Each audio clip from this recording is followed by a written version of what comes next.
Robert Bellarmine, De Verbo Dei, Episode 13.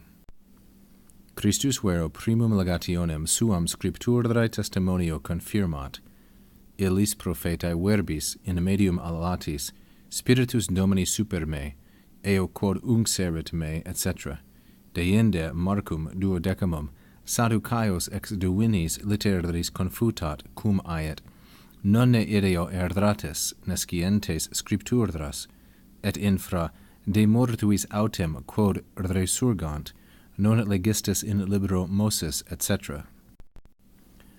Vero Christ first legationem suam. Here is our feminine, singular, and accusative direct object of the verb confirmat, and a legatio is the mission that someone takes as an ambassador.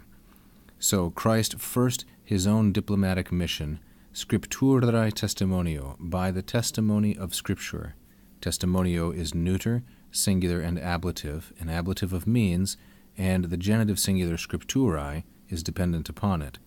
So Christ first confirms or establishes his mission, legationem suam, as an ambassador, based on the authority of Scripture, or the testimony of Scripture, scripturae testimonio.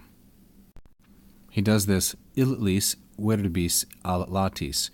This is an ablative absolute. The noun of the ablative absolute is verbis, which is neuter, plural, and ablative, and the participle is alatis, same gender number and case, and this is from the verb adferro.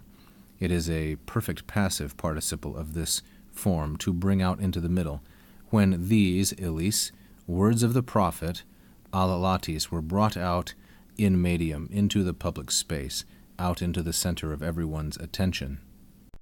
And then there is this quote, which is from Luke chapter 4, when Christ is in the synagogue in Capernaum. The Spirit of the Lord, Spiritus Domini, is upon me. In that, eo quod, or because of the fact that, uncserit me, he has anointed me. This verb uncserit is the perfect form of the third conjugation verb ungo, ungere, which is sometimes spelled unguo, which means to pour something on a person, to besmear them, or to anoint, because he has anointed me. Bellarmine then turns to Mark chapter 12. Next, deinde, confer Mark chapter 12. Sadducaios ex divinis literaris confutat. Confutat is a first conjugation verb, confuto, confutare, and it means to refute or to defeat. He then refutes or brings to nothing the Sadducees, Sadducaios, masculine, plural, and accusative. He brings them to nothing, ex divinis literaris, from the divine writings, from the Scriptures, cum aiet, when he says. This word cum here is not the preposition, but the conjunction. Cum plus an indicative, which is what aiet is, means when or as. It's used very much like the conjunction ut with the indicative, and has a very similar meaning. So then, the words of Christ from Mark 12, and thus this is in italics to tell us this is a quote, nonne ideo erdratis, are you not? Nonne is a particle, conjunction that asks a question, expecting the answer yes.